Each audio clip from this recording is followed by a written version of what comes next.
Hello and welcome to the Ice Guys, brought to you by the National Hockey Now Network. This is the show that takes you into the world of the National Hockey League. Every game, every day, from a betting perspective. With pro sports handicappers, Ian Cameron, Alex B. Smith, and various guests from the world of hockey and sports betting. And now, here's your host, Ian Cameron. Welcome to the Ice Guys, presented by National Hockey Now, Saturday, December 31st, also known as New Year's Eve. We have arrived at the end of the year, 2022, about to be history, and we're going to go out with a bang here to end the year, our final Ice Guys show of the calendar year, and it is a great show and a great slate to go out with. A huge, massive 12-game NHL slate on this New Year's Eve Saturday. Ian Cameron, Alex B. Smith with you, ready to break it down here and looking forward to it. It's a great day to be a sports fan and a sports bettor, Alex, because it's not just a huge NHL slate. You've got a huge college basketball slate. There's NBA going on. It's a huge day in college football with bowl games noon and night, including the two playoff semifinal games. Just a great day overall. Yeah, absolutely. This has always been a fun day, like I said, to be a sports fan. And, of course, when you add in the college football playoff to that and getting ready for, NFL tomorrow, big games and that. So it just makes for a great weekend. So New Year's, of course, it's all about the festivities and, the drinks and everything at midnight. But it's a great time to be a sports fan every year, pretty much. So.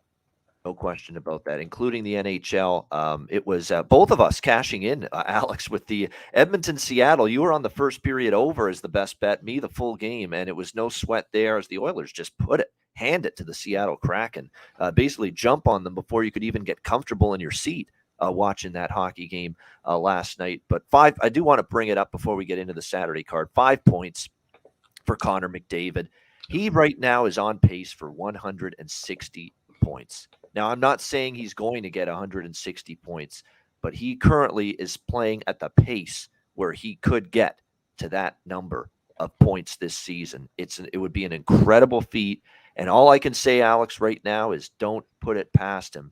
And the fact that he can take his game to another level for Edmonton on a night where they did not have, obviously, Leon Draisaitl at their disposal. He was a late absence last night. And to see Connor McDavid just say, hey, no Leon Draisaitl, no problem. I'll just have a nice ho-hum 5-point night here against the Seattle Kraken. On pace for 160 points.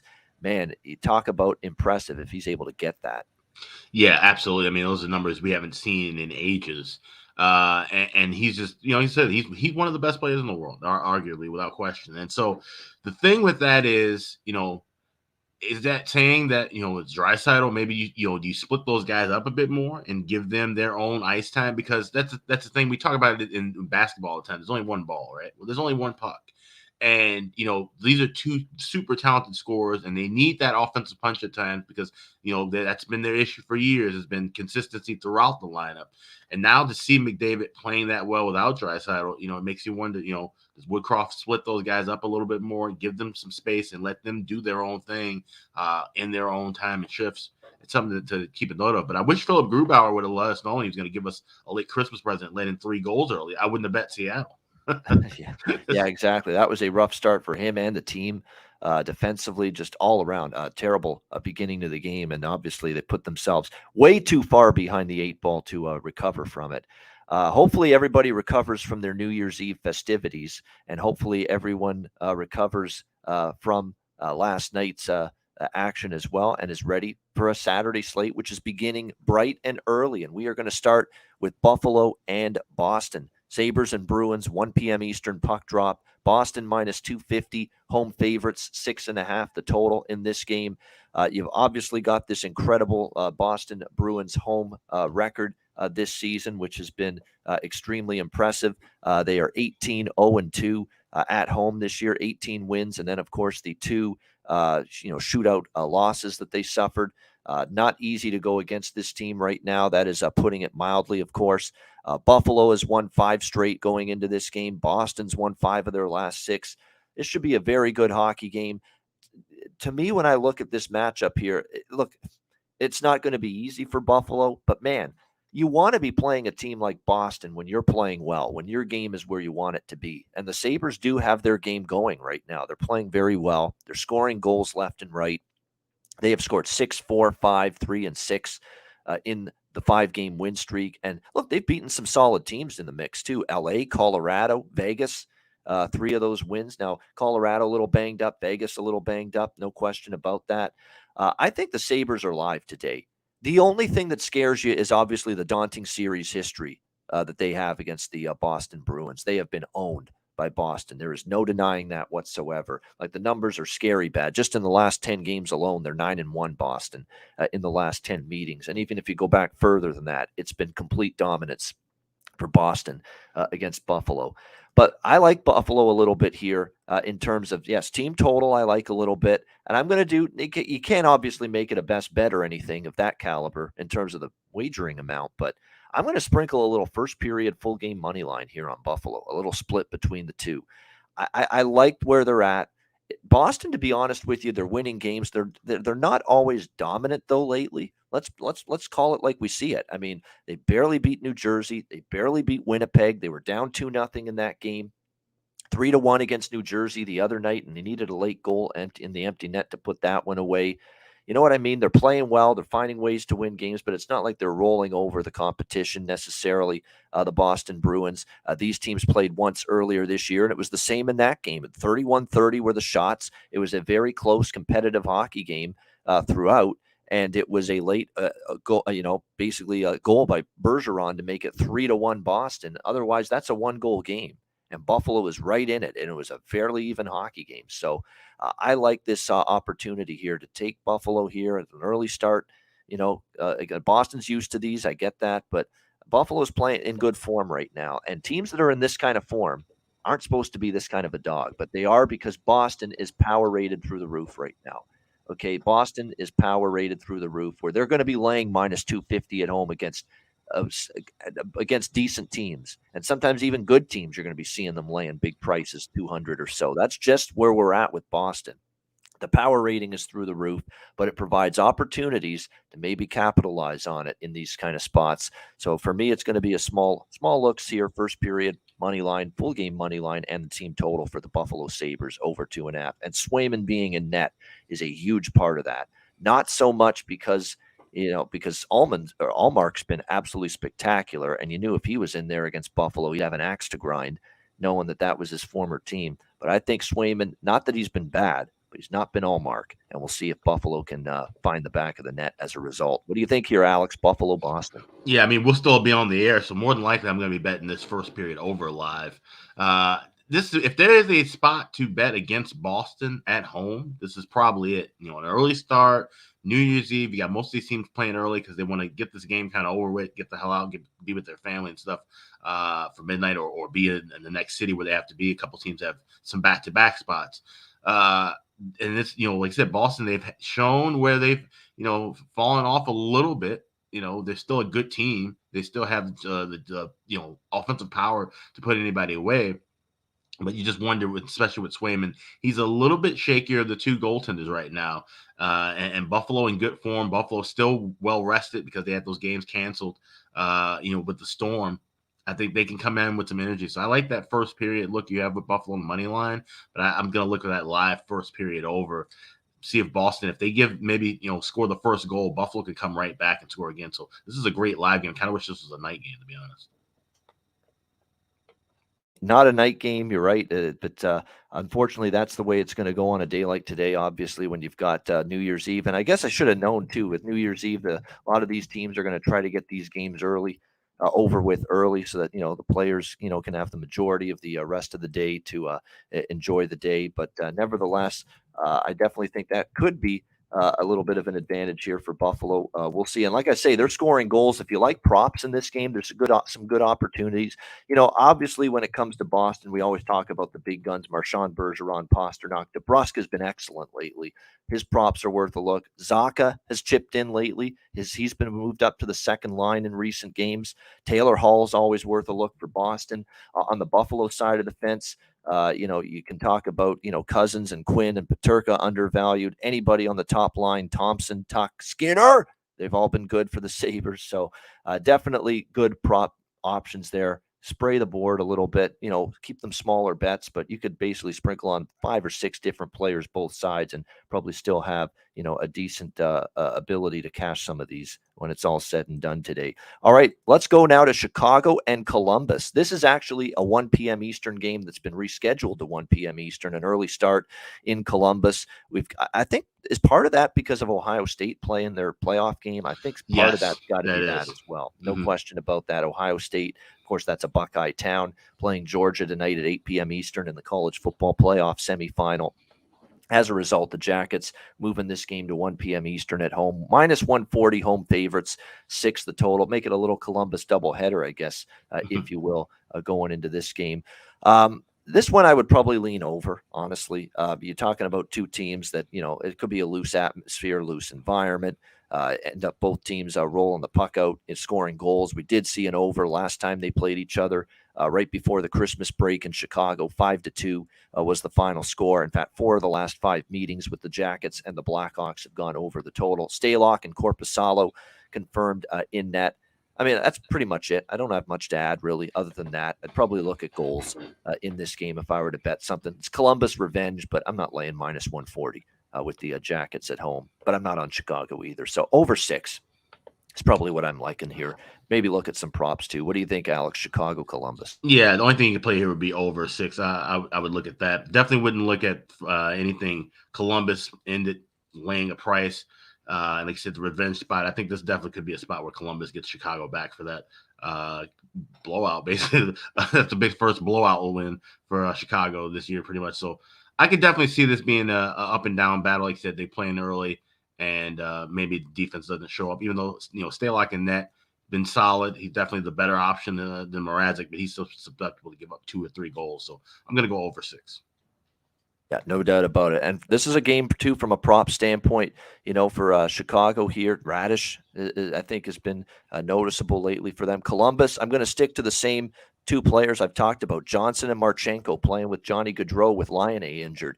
I think Johnson and Marchenko are going to be those undervalued options. Don't sleep on Emil Bemstrom either, who's moved up to the second line, and he now has 2 goals and 3 points in the last 4 games. So maybe an Emil Bemstrom look as well for Columbus in terms of a player prop here in this early matchup. All right, let's go to Nashville and Vegas. This one at 3 p.m. Eastern time. Vegas minus 165, home favorite, 6 the total in this one. I ain't laying a price with Vegas. You know that. Well, I guess now you know, because I actually did take them in regulation against Anaheim, and John Gibson was just magnificent. And Vegas has just got too many personnel issues at the moment, too much out of the lineup. Today, we'll have to see who's back, if anybody. Eichel is still on IR. You're not going to see him. Jonathan Marchessault is still on IR. You're not going to see him. Zach Whitecloud and Shea Theodore remain out. They're not going to be back today. The only person, and Paul Cotter's on IR, the only person that may return is Alec Martinez with that minor injury he suffered when he blocked a shot against Anaheim, or against, it was earlier this week. It was against LA. He blocked a shot. He didn't play against Anaheim. They say it's day-to-day with him. He might be back this afternoon for the Golden Knights. And, man, they need him back. This blue line is very depleted right now. Hell, they're depleted up front. They're depleted everywhere right now, the Vegas Golden Knights. But not a team with the health of a team that I trust laying minus 165, minus 170 in this game. On the other side, Nashville did bust out of their 2-game skid, beating Anaheim 6-1. I don't know how much credit you give them for that, but it was a win that they needed and a win that they got against a hapless foe. Can they follow it up here? It is back-to-back here for the Predators going into this game. It was UC Saros yesterday in goal for Nashville. Makes you think maybe Kevin Lankinen is going to end up getting the nod here on the back-to-back for the Predators in this game. I would lean Nashville. It's dog or pass. I don't know if I'm going to end up on Nashville, but I lean that way. I'd look more toward maybe a few props in this game on the Nashville side. Thomas Novak scored yesterday, centering the top line with Forsberg and Granlund. You're still getting some nice value with his props at the moment. Not a bad consideration there if you're going to look at someone on the Nashville side of the equation. I think Thomas Novak is a good look. And as far as the Vegas Golden Knights are concerned, he didn't score the last game finally, but look, 50 shots and Gibson was outstanding, stole the game for Anaheim. It's not like they didn't have their chances, but Michael Amadio remains a bet-on player prop on the top line with Chandler Stevenson and Mark Stone. Still tremendous value in his props because really there hasn't been any sort of massive big-time adjustment since he's been moved up to that top line. There was a slight adjustment in the Anaheim game after he scored against LA, but not much. And you look at the situation here today, he's still in the range of plus 400 and plus 410 to score a goal. So tremendous value still for Michael Amadio on the top line for the Golden Knights. What do you think here, Alex? Nashville, Vegas? Yeah, this is a tricky one because if this is one of those games. If it was a night game, I would look under 6 at even money. I could see where this would be with two teams kind of trying to play a little tighter defensively, especially we've seen Vegas doing that at home all season. But with this early start, this feels like it could be they just roll the puck out and play some open-ended hockey. We've seen Nashville do that, especially with Lankinen in net. Lankinen has been good, but the team has kind of been up and down around him at times where he's gotten started. So this game could easily be 4-3. It could easily be 2-1. So on a big card like this, I'm going to pass it. All right, going to pass here, Alex, on the Predators and the Golden Knights. All right, next up here, another afternoon affair on the West Coast, Philadelphia and Los Angeles. We've got the Kings minus 210 home favorites, 6 the total in this game. I've had some good times this week betting on the LA Kings. They've been a good team to me over the last 7 days or so. It took them against Vegas coming out of the Christmas break, and they got the job done. A nice 4-2 win, albeit, as I mentioned, against a depleted, injury-riddled Vegas Golden Knights team. But I was on them again as a best bet on Thursday night against the Colorado Avalanche, another team dealing with a lot of personnel issues. And the LA Kings rallied from 4-2 down to beat the Colorado Avalanche 5-4 in a shootout in Denver. So it's been nice. Kings have been good to me. And certainly I think the Kings win here, but now's the time to jump off. Minus 210, I'm not going to be looking to back the Kings at this kind of price necessarily.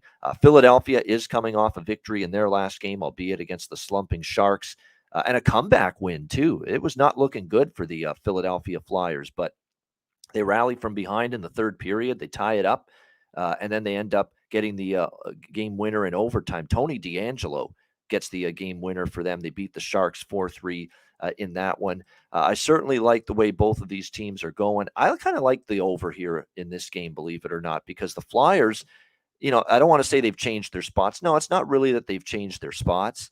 It's just that they're not playing the level of defense they did early in the year. And at the same time, their offense is starting to come to life a little bit for the Philadelphia Flyers. Like they're not that offensively challenged group, that they were just a couple of weeks ago. You start to look at who's chipping in lately for the Philadelphia Flyers. Konechny's been just outstanding for them all year, but there's been other guys that have been very noticeable here for the Flyers. Morgan Frost has started to get his game back on track. Owen Tippett's been a very nice little boost offensively for them lately for the Flyers. So they're getting contributions from a bunch of different players. Velarde's starting to heat up for the Kings. Danault is feeling it. Arvidsson's starting to score.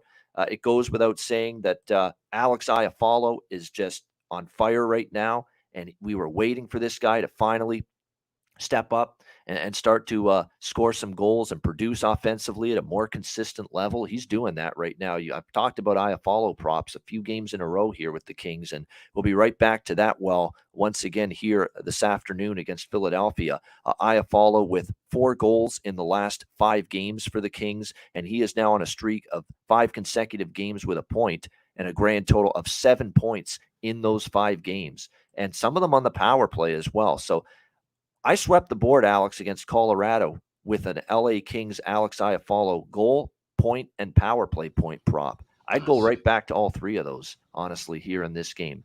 To score a goal, to score a point, and even to cash in with a point on the power play, because he has definitely been doing some damage with the man advantage as well for this LA Kings team. So, you can get Iafallo at plus, 300 to score a goal, minus 120 to get a point, and power play point upwards of plus 500. So definitely looking toward that and those props as well. So for me, it would be probably a look toward the over in this game, if anything. What do you think here, Alex? Flyers, King? Yeah, I would lean over as well, but I like the draw here at plus 370. 6 of the last 9 Kings games have gone to overtime or a shootout. And interesting enough, with the Philadelphia Flyers, the last 3 road games against Pacific Division teams, all going to overtime. Vegas, Arizona, and then their last game against San Jose. So might be something that I'm not really sure, but when you're playing against the LA team that's been going to overtime pretty much every other game over the last week and a half, that's a good spot, and it's a good price here, plus 370. I think we see overtime here. All right, plus 370 here with the draw for Philadelphia and Los Angeles for Alex. And keep in mind, we may not see Copley Gentleman's Apparel in net here this afternoon for LA. He's been great, obviously. Ran his record to 8-1 as a starting goaltender for the Kings after that comeback win against the Colorado Avalanche on Thursday night. But we're getting some hints from that maybe Todd McClellan rests him today. Again, gives Jonathan Quick the start for the LA Kings because Quick is projected on some sites, although it's not confirmed. For the Philadelphia Flyers, keep in mind Carter Hart is on IR.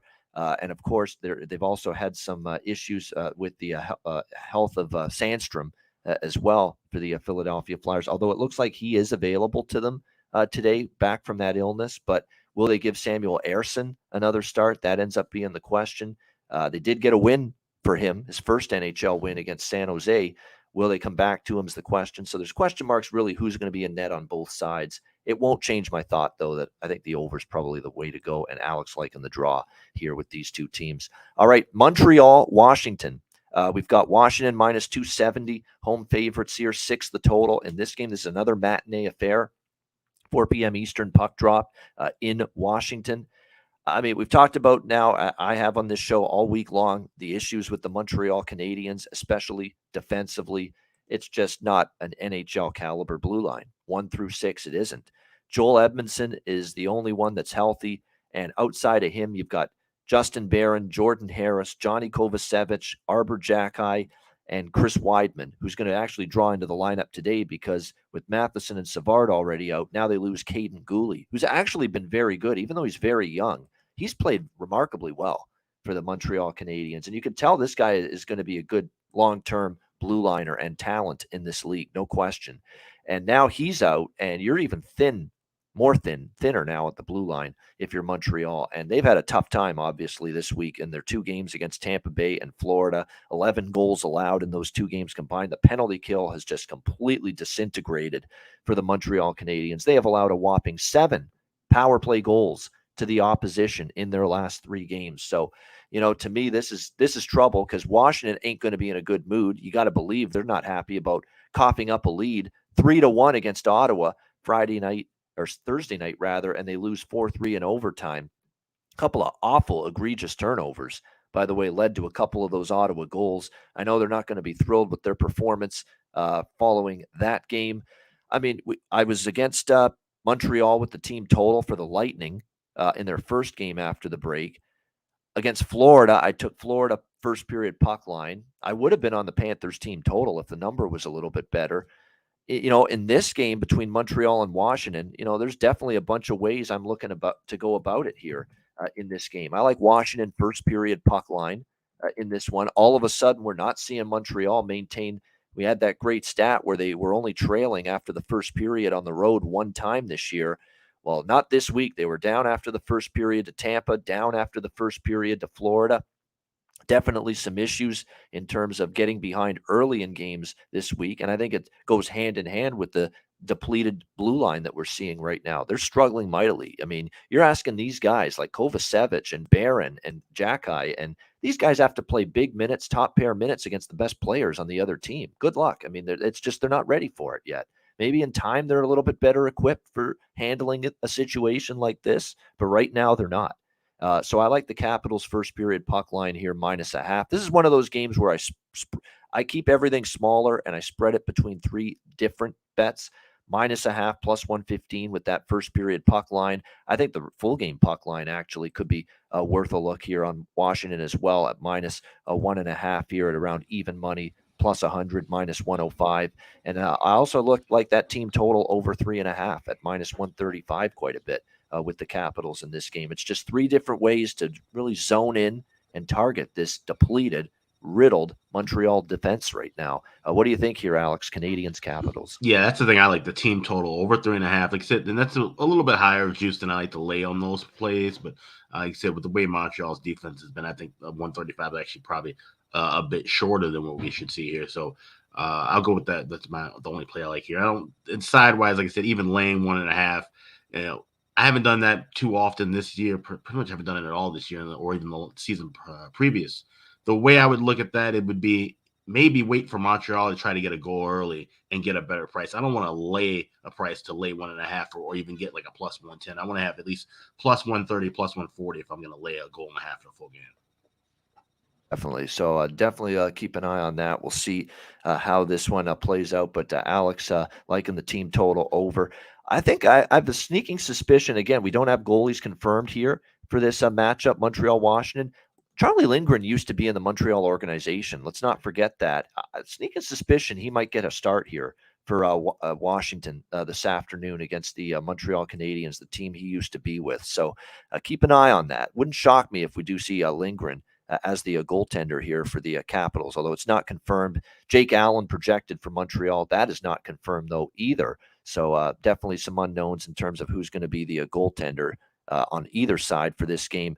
We do have confirmation now in the Buffalo-Boston game, their goaltender. It was up in the air whether it be Anderson or UPL. It will be UPL, as they call him locally on the Buffalo broadcast. UPL, Ukko-Pekka Luukkonen will get the start for the Buffalo Sabres, who's been a lot better lately, by the way, for the Sabres. I mean, he stole a couple of those games against Vegas and Colorado. He was terrific to preserve leads in those games. He's getting better, that young kid, in that. And they need to see if they've got something in him long-term to be the guy as the number one for the Sabres. So I say keep starting him. Good job by Don Granato. Give him these opportunities right now to prove himself and see what you got in him. You know, Craig, you don't need to see Craig Anderson every game. You know what he is right now. He's 40 years old on the downside of his career. This is what you need to be doing. Give this young kid as many looks as possible. You need to see what you've got in him for the long term, right, Alex? Yeah, no, I absolutely believe that. And like I said, if you want to make him your starter of the future, you definitely have to see the fact that, give him games against the top teams. You don't want to have him playing the bottom feeders. That's what your backup's supposed to do. So I think we might start seeing a shift. If he continues to play well, we might finally see that shift where he gets the number one spot. Anderson's more of a traditional number two moving forward. All right. Next up, we've got Arizona, Tampa Bay. On this Saturday card. We've got Tampa Bay minus 360, minus 380 actually in some spots. So huge favorites here in this game against the Coyotes. Total in this one currently sitting at 6, shaded to the under. I actually like the over a little bit here in this game because suddenly this Coyotes team is scoring goals. They've got some offensive capabilities right now. Can that translate on the road, I guess, is the biggest question. And I've been betting Arizona a lot at home. I've taken them against Colorado and Toronto this week at Mullet Arena, and they got the job done, Arizona, in both of those games. But now you're going on the road. You're facing, a Lightning team that's 14-5 at home. Arizona is still just 6-16 on the road this year. It's one of those situations where you see that they've won 3 in a row. You're looking at that plus 300 price that's out there with the Coyotes, and you're thinking to yourself, you know what? I'm tempted, but I can't do it. The road record has been too dismal. You look at, they've been great at home. It's as sharp a home road dichotomy as there is right now in the NHL. But on the road, they lose 5-2 to Vegas. They lost to San Jose 3-2 on the road as well. In those are just their last 2 road games. And then you go back further. At Edmonton, they lose 8-2, Calgary 3-2, Vancouver 3-2, LA 5-3, 4-3 Minnesota, 4-3 Detroit. It's been a rough go for the Arizona Coyotes on the road. Too rough for me to back them, even though this plus 300 price, I must admit, is a little bit tempting.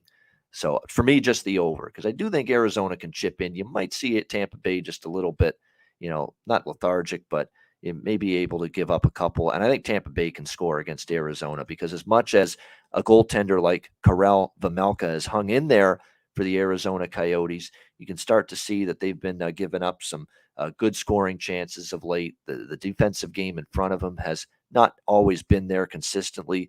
And especially on the road, we've seen Arizona give up goals. They gave up 5 to Vegas in their last road game. So the over is the way I'm looking to play this one between the Coyotes and the Lightning. And it is worth noting 3 straight head-to-head meetings have gone over with these two teams. 7-3, 5-1, 4-3 final scores in those games. Tampa Bay also, by the way, have won 3 straight at home against Arizona as well. What do you think here, Alex? Coyotes, Lightning. Yeah, I definitely feel this is going to be kind of a pond hockey style of a game, and laying just $1.10 with 6. I'm definitely going to go over the total here. Just don't really need to complicate this one. And like I said, Arizona's been playing a little bit more well offensively, but Tampa Bay, the thing is, you just wonder, okay, wow, well, they should be able to just shut Arizona down completely and play their style of hockey, or will they, try to match and go up tempo a little bit? That remains to be seen. So the only thing I look here would be over. All right, good stuff. Liking the over here as well in the Arizona Coyotes Tampa Bay Lightning matchup. All right, this is the last game of the afternoon affairs. I consider this an afternoon game. You could say actually on the East Coast here that it's a night game, but I consider this really an afternoon game here. So that's the way I see it. Is definitely an afternoon game here in St. Louis. And it's Minnesota and St. Louis. We've got Minnesota minus 130 road favorites. The total in this one 6, pretty much across the board. Minnesota looking to bounce back after their last game against the Dallas Stars. They lose at home in that one. I like Minnesota here. I'm actually going to take them minus 130 in this game. Bounce back time for them. And the one thing about Minnesota is we've seen them be pretty good off losses recently. Lose to Edmonton 5-2, shut out Vancouver the next game, lose to San Jose 5-2. They beat Winnipeg 4-1 in the game after that. Yeah, and right now I just think Minnesota is a little better than St. Louis. I mean, St. Louis did beat Chicago 3-1 to snap a 3-game losing streak. Big whoop. I mean, come on. I mean, it's Chicago. I've got to see more than that. They lose to Seattle, Vegas, and Toronto 3 straight games before that.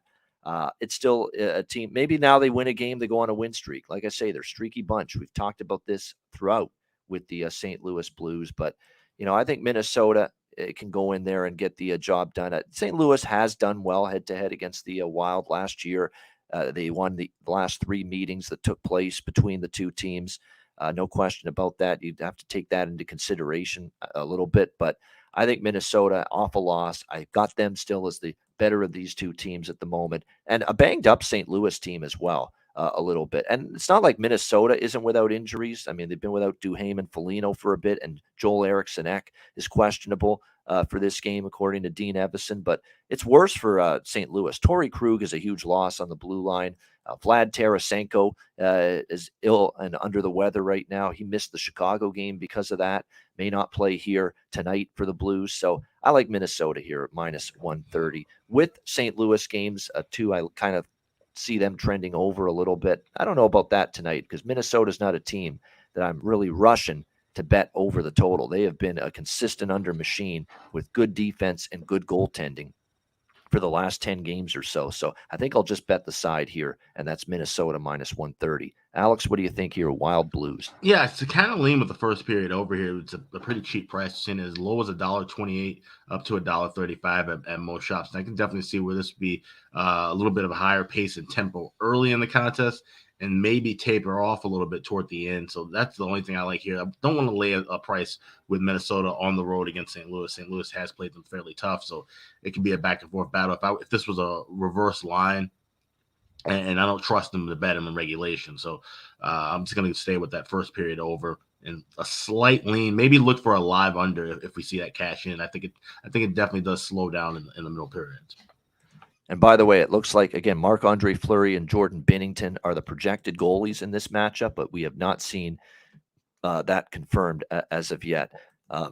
So we'll wait on that between these two teams. All right, there you go. That is Terry, our resident Wild fan. And, of course, Terry, of course, loves his team. And actually, I value his opinion on his team because he knows them and he follows them and he watches every game. He likes the over. I lean over for sure. I just don't like the way Minnesota. The part I don't like about it is Minnesota's playing some really good defensive hockey of late, and the goaltending's been very good as well, whether it's been Gustafsson or Fleury over the last few games. So that's the only hesitation I have. But series history-wise, there's no question it has trended over between the Wild and Blues.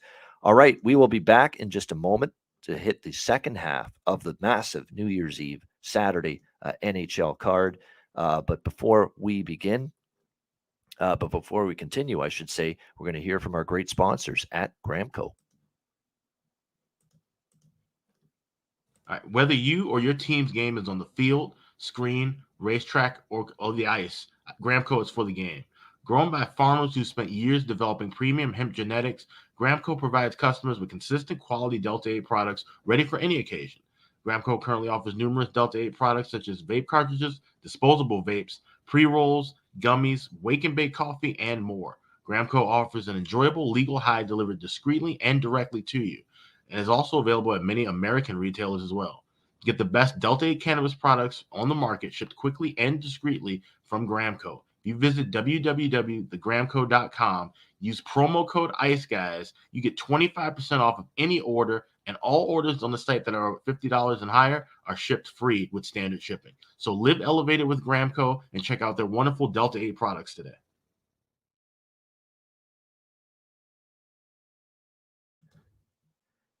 All right, we are back here on the Ice Guys, and we roll along now. The nightcap, if you will, the night games taking place here in NHL action, and we will start in Detroit, where we have the Ottawa Senators taking on the Detroit Red Wings. Currently, it is Ottawa minus 120 road favorites. Total in this one currently 6.5 across the board between these two teams. Definitely, I like over here. I mean, I hate to be repetitive. But definitely, you've got two teams trending significantly over the top, especially Detroit lately. We've seen their offense really start to come to life. They've actually played some nice hockey, the Red Wings here, the last couple of games. They beat Tampa Bay 7-4. They end up coming back from the dead. Remember, down 4-0 against Pittsburgh, the Jake Wallman game, the gritty celebration, which went viral. They come back, beat Pittsburgh 5-4. But then they fall short on the back-to-back against a rested Sabres team, lose 6-3. 5 straight Detroit games have gone over the total. Right now, it's a combination of, yes, excellent offensive contributions up and down the lineup, but also some very shaky defense and goaltending lately for the Red Wings.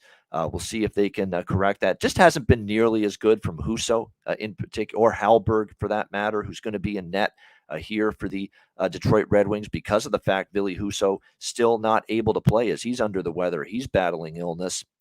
And they've been going with Magnus Hellberg instead of Nedeljkovic. I know Nedeljkovic has had a rough year, but Hellberg was in net against Buffalo. It was a rough night for him. I thought this would be a chance to give Nedeljkovic a go, but they're going to go back to Hellberg again in net here tonight, the Detroit Red Wings in this game.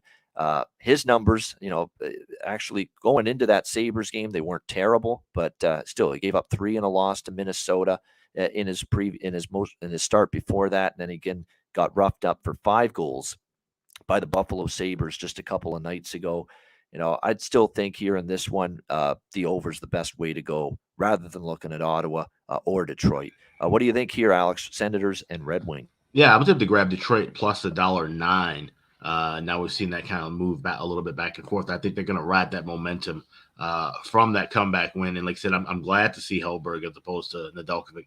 It would have made sense to give Ned the start, but the way he's struggled so far, I think they're trying to maybe see what Hellberg has to offer. And who knows? Ned might be either going down to Grand Rapids or getting moved elsewhere if Hellberg can play well and take over this number 2 job once Husso gets back. So that's something to keep an eye out for sure. But I think they're in better form right now than Ottawa, and I think that momentum of that win, I think they can kind of carry that along, and this is a good price. So even at even money, I still like Detroit here. All right, next up here we've got, and that's probably a good game, by the way, for some prop looks, because I do think you're going to see goal. I think Berggren is worth a look for Detroit. This kid, I'm waiting for him to become, move up the lineup, get more opportunity, but he's got 3 points in the last 4 games. He scored in the comeback win against Pittsburgh. I think he deserves to be moved up the lineup at some point by Derek Lalonde, and, it's not like I'm going to question Derek Lalonde. He comes from the John Cooper coaching tree. He was on his staff for years with Tampa Bay. He knows what he's doing. But I think at some point, Berggren will get moved up the lineup. For Ottawa, it's DeBrincat, it's Batherson. It's a bunch of different players that could contribute for them lately that are all that whole line. Pinto, Batherson, DeBrincat has been terrific for them lately. So you could look in that regard with their props tonight as well in this game. All right, Toronto and Colorado. How about this? Colorado struggling, not that shoe in to win anymore. And we've already seen them lose twice this week to Arizona and LA coming out of the break. And now we see them as a rare, even money price team on home ice. You don't see that very often, but here we go. Toronto minus 115, slight road favorite, 6 the total, shaded to the under in this game. This one probably a pass for me, honestly, from a side perspective. Toronto's going to want to bounce back, no question. Losing to Arizona 6-3, and you could say, what's wrong with the Leafs? Well, first of all, we talked about how Arizona's played good hockey at home, competitive hockey at home, great energy at the Mullet Arena.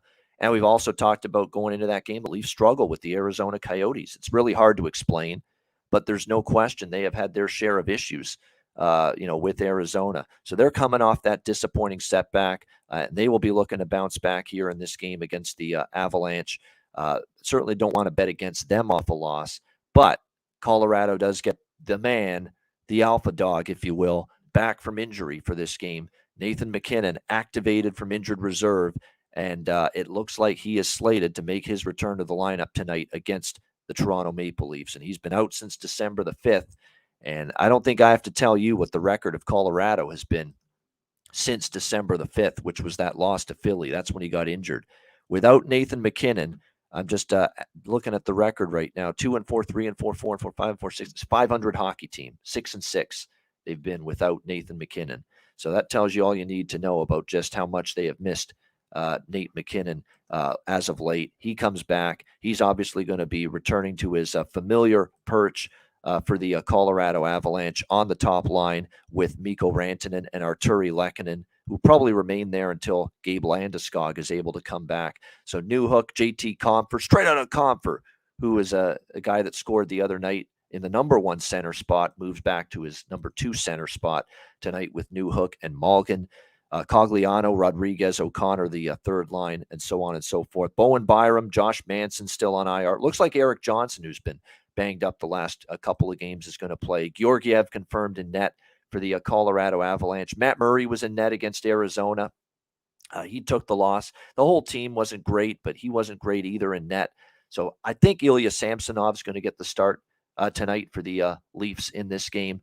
I kind of like the over a little bit now with this total dropping with MacKinnon back, because again, we talked about all these Colorado unders lately, but suddenly the last 2 for Colorado since the Christmas break have gone over the total, the 6-3 with Arizona, 5-4 with LA. Now they get MacKinnon back, so huge help to their offense. The Leafs are starting to get into the, more offense, leakier defense kind of ways, and it's really hard to explain, Alex. They get Morgan Rielly back Thursday, and it's almost like they get everybody healthy on the blue line, and they're becoming a worse defensive team. Whereas when they had Rielly out, they had Brody out, they've had Muzzin out for a while. When they had all 3 of their top starting defensemen out, that's when they were playing shut down, very tight, very good, strong, sound, structured defensive hockey. And now they're getting everybody back, and they're starting to see that defensive foundation kind of erode. It's kind of crazy to see it, but that's what we're seeing with the Leafs a little bit right now. So, yeah, the over definitely for me, not so much any of interest for me on the side with this game. What do you think here, Alex? Toronto, Colorado. Yeah, no, it's an interesting point you make, and we talk about this all the time. When you have cluster injuries in a forward group or on the blue line, and then guys come back, it might take a while for things to gel together, especially more so on the blue line. You need that kind of consistency, and guys, knowing where their space is on the ice, what their role is, and that can take some time to adapt back to what you had starting at the end of the year. So, you can see that often from a lot of teams. That's something to keep an eye on. But, Pittsburgh's another team that's having blue line injury issues right now. So those are the things to look at when you talk about those injuries. Just getting somebody back and plugging them in the lineup it's not going to fix everything. Same thing with Colorado. Getting MacKinnon back, that's going to be big in the long run. But that's not going to just turn everything around now and all of a sudden Colorado's the best team in the NHL again. It's going to take time for guys to get back in and get their rhythm in the lineup. So it's going to be a pass for me. I would look with Colorado if I was getting a plus price. But obviously McKinnon's absence, there's going to just be more money coming in on Colorado. So this one won't make my card at all. All right, there we go. And again, this is another game where from a prop standpoint, there's a couple that stand out. Colorado, it's more of a wait-and-see approach. Compher I still think is worth a look. But obviously now he's moving down to the second line center spot. Michael Bunting's been just on a really strong run lately for the Toronto Maple Leafs. Dryden Hunt just got into the lineup the other night. Didn't have a ton of scoring chances, but sometimes you get increased effort when you're just joining a new team. So if you want to sprinkle on Dryden Hunt's props, you can.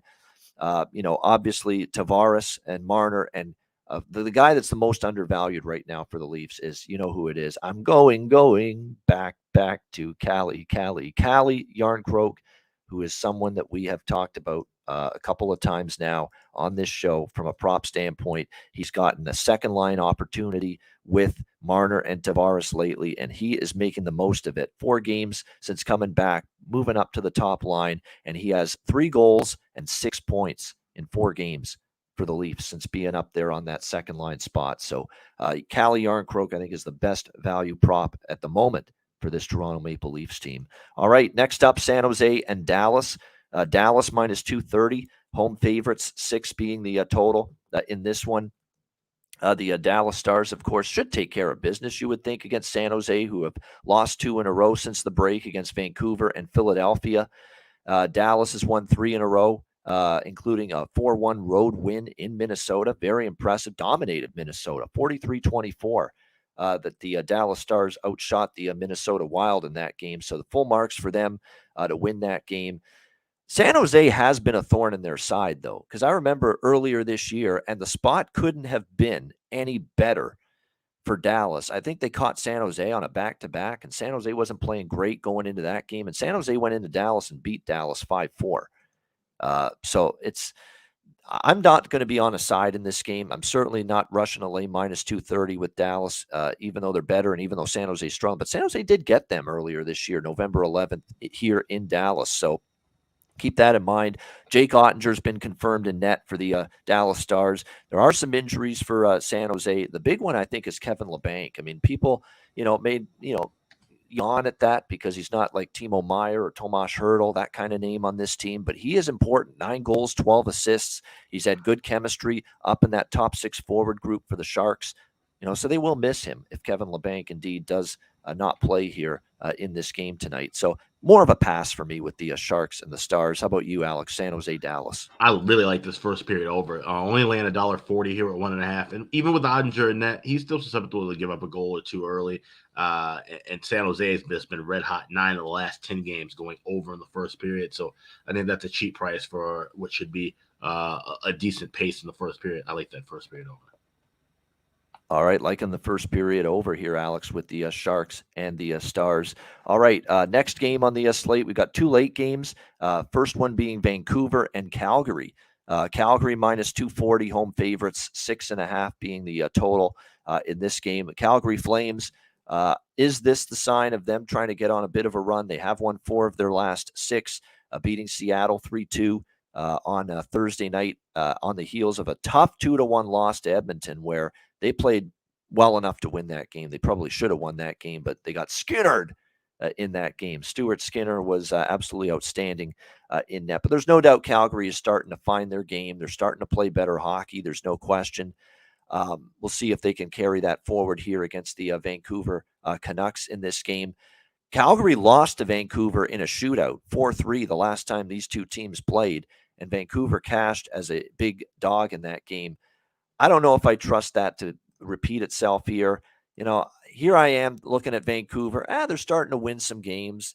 They came back from the dead to beat Seattle, which I thought was very impressive. They on the second night of back-to-back, they then beat Edmonton 5-2, which was very impressive. They crushed San Jose first game out of the break 6-2, and I was thinking to myself, maybe Vancouver's going to go on a run here. And then sure enough, they lose to Winnipeg 4-2 when I backed them as a dog the other night against the Jets. So keep that in mind. But, no doubt the Canucks have been a frustrating bunch. Calgary lost to Vancouver at home recently. I think they probably win here tonight. I took Vancouver. I took a shot with Vancouver as a dog last game. It didn't work out. I'm not really rushing to get there again with them here. I don't like the dynamic, too, of what happened in that game. The JT Miller, Colin Delia incident was bizarre. Screaming at his goaltender and then trying to, sweep it under the carpet after the game like it was no big deal. I mean, just some bizarre things continue to happen, internally with the Vancouver Canucks. It's been a very bizarre season for them. hard team to figure out, no consistency whatsoever. So for me, I'm not really going to be looking at a side here in this game. I might get there, even though Calgary, I think, is trying to get their Daryl Sutter style of game going, which is, better defense, better goaltending, lower scoring, tight checking hockey. I think that's the way they're looking to play right now, no question. And they've gone under now in 3 straight games. But series history-wise, we're talking 4 straight overs. Vancouver versus Calgary, 7-1, 5-2, 6-3, 4-3 are the final scores in those games. So has me looking maybe a little bit toward over the total. We've talked about first period overs ad nauseum. Vancouver has been trending that way all year. Calgary's been trending that way lately with first period overs. And I get a sense that's a great segue to Alex B. Smith and his thoughts on this game, Canucks and Flames. Yeah, I'm liking this first period over. To be honest, that's what I've been riding with both these teams often, and I think we see some decent pace here. The draw, something that could dabble in. Like I said, I don't think we're going to see that many overtime games tonight. I think there's a couple that I mentioned that Kings Flames spot, but I think for the most part we're going to see a lot of higher scoring games, and I think a lot of things are going to get settled in regulation. So that's the reason why I haven't been sprinkling the board with as many draws tonight. But this is one where I like at least action early in the first. So give me Canucks Flames first period over. I laid 140 at MGM. Yeah, no doubt. Vancouver all season long, the first period overs have been just incredible for them. And even lately like we said, with the Calgary Flames, we've seen definitely some first period overs with them more often than not in recent games. Dylan Dubé props, I don't even have to say it anymore. I'll be looking toward betting those. I think Jonathan Huberdeau, this is a time to buy in on him. He scored against Seattle. He's got 2 goals, and he's in the last 4 games, and he has 6 points in the last 5 games. So Jonathan Huberdeau's game is starting to get there to the level you want to see it at for the Calgary Flames, and that's definitely going to be good news for them moving forward. No question about that. I do want to mention something about Berggren, by the way. Berggren for Detroit, I mentioned him earlier. It looks like he finally is going to get moved up to the second line. So even more reason to like his props tonight against Ottawa in that game. Jonathan Berggren for the Detroit Red Wings in that game. As far as the Vancouver prop market goes, I mean, Kuzmenko's been really, really good much of the season. And he's playing with Pettersson and Peterson. They found some good chemistry there. So not a bad way to go for a prop on the Canucks side for this game. All right, final game of this massive Saturday New Year's Eve card, and it is the Edmonton Oilers, fresh off a dismantling of the Seattle Kraken last night. They host the Winnipeg Jets. We have Edmonton minus 140, home favorites in this game. The total currently sitting at 6.5 across the board.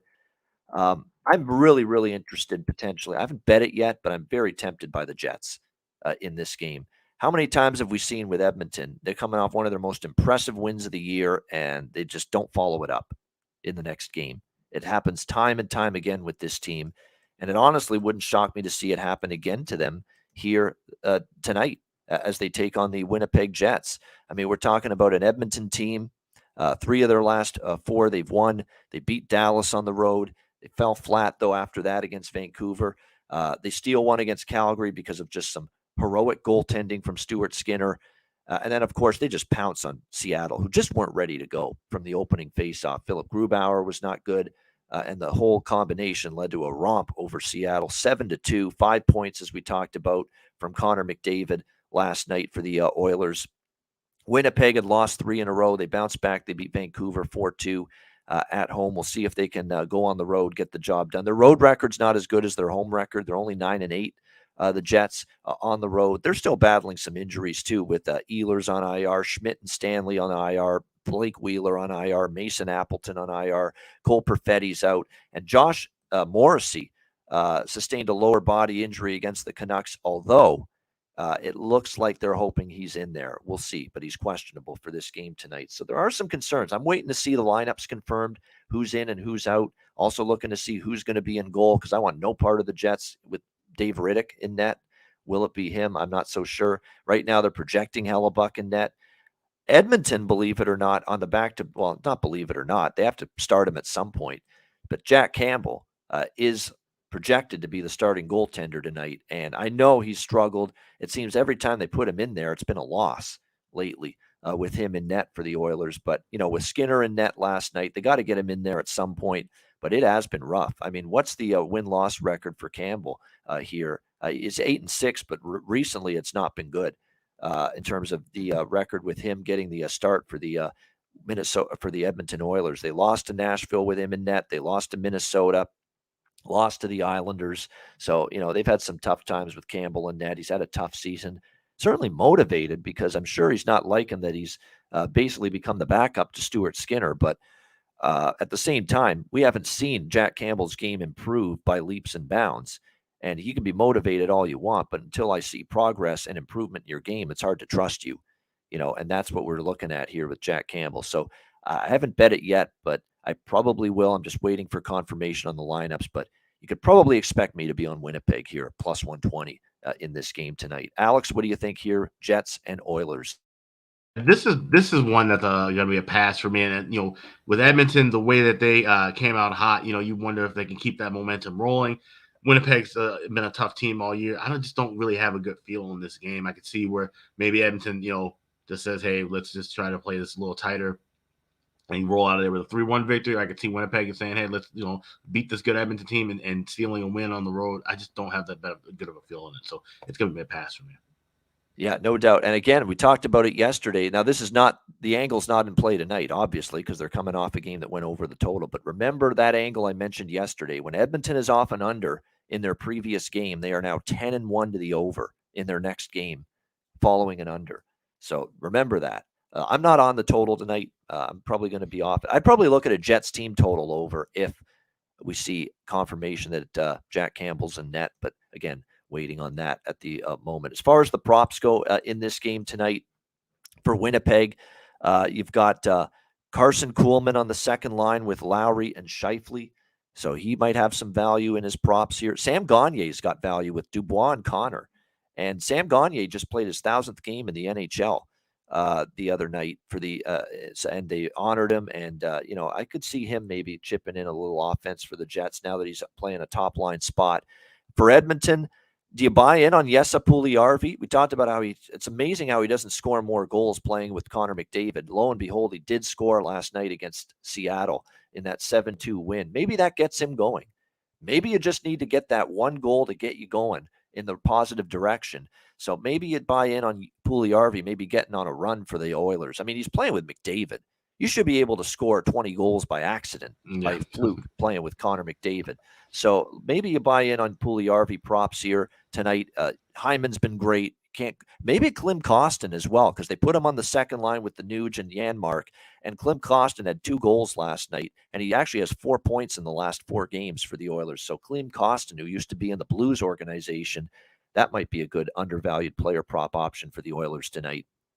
In this game as well. All right, great stuff. That is the Saturday card. I'm amazed we blew through this card in an hour. That's got to be an all-time Ice Guys show record. But great stuff with Alex and everybody in the chat. We appreciate you guys joining us. 182 live viewers on YouTube. Hit the like button. Sign up at patreon.com/Ice Guys. Just $10 a month. Our daily Ice Guys show betting card is posted there, along with totals charts, goalie charts, power ratings, and more. Bonus content will be added as well in the new year. Check out patreon.com/Ice Guys. Sign up, just $10 a month for that. Yeah, and also check out the Ice Guys store, iceguys.myspreadshop.com. There's going to be some sales coming up, I know, in the next couple of weeks, looking at the kind of back end thing. So definitely be a good time to grab some stuff, post-holiday. Maybe you got gift cards you want to spend some money on, spend it with us, and help support the podcast. Ice Guys at myspreadshop.com. Yeah, Leon Draisaitl day-to-day, Rocco, so we don't have any update. He didn't play last night. He was it's a minor injury that he's dealing with. We'll see if he's back tonight for them. I do want to point out that with Draisaitl out, it allowed, I believe it got Ryan McLeod on the power play. So there's another situation where you talk about player maybe not accounted for properly. That's if Leon doesn't play again tonight. Ryan McLeod got some more power play minutes last night for the Oilers, so keep that in mind. But that's another reason why I'm holding off on betting that Winnipeg-Edmonton game until I see exactly who's in and who's starting in net as well for both teams. But I definitely would be Jets or nothing, and I'll probably be on the Jets, as I said. All right, we'll get to best bets in just a second to wrap up our final Ice Guys show of 2022. But first, we'll hear from our sponsors, Manscaped. Support for the Ice Guys is brought to you by Manscaped, our good friends at Manscaped, who are the best in men's below-the-waist grooming. Their products are precision-engineered tools for your family jewels. Manscaped's Performance Package, the ultimate men's hygiene bundle. Join over 7 million men worldwide who trust Manscaped with this exclusive offer for you, courtesy of the Ice Guys. Get 20% off of any purchase and free worldwide shipping with the promo code Ice Guys. That's promo code Ice Guys, all one word, ICEGUYS at manscaped.com. If my math is correct, that's about 400 million balls that you can help preserve with manscaped.com using the promo code Ice Guys. You get the Performance Package 4.0. It is a game changer. The Lawnmower 4.0. It takes care of this, among other things. It'll keep you trim as can be. The Lawnmower 4.0, waterproof. Same thing with the Weed Whacker, which takes care of your ear hair, nose hair. I mean, nose hair in particular. You know, I'm getting up there in age, and nose hair is becoming definitely more of an issue. This will take care of it. It feels like someone's tickling the inside of your nostrils sometimes. It pisses the hell out of me. It bothers me. I need to take care of that shit. This will take care of it for you. The Weed Whacker makes part of the package that you get with your Manscaped purchase, and the Manscaped Performance Package 4.0. You also get the ball toner. You also get the ball deodorant, keep you smelling good and looking good and feeling good down in the nether regions. This package is really going to make you feel good and look good and look better, slim, trim. That's what it's all about. And manscaped.com can help you out with that. So make sure you take advantage of this. Manscaped.com. Get 20% off and free shipping with the promo code IceGuys at manscaped.com. That's 20% off with free shipping at manscaped.com, and use the promo code IceGuys. Unlock your confidence and always use the right tools for the job with Manscaped.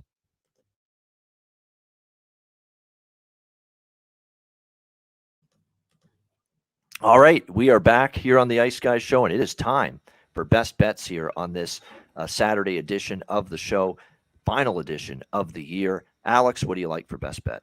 We're going to head down to Lone Star State. We're going to go Sharks, Stars, first period over, 1.5, laying $1.40. Sharks on a 10-1 run the last 11 to the first period over. I think we definitely see some goals back and forth early in this contest. So San Jose, Dallas, first period over. That's my best bet, final best bet for the year of 2022. All right, there you go. San Jose, Dallas, over in the first period. Best bet for Alex B. Smith. My best bet here for this Saturday slate.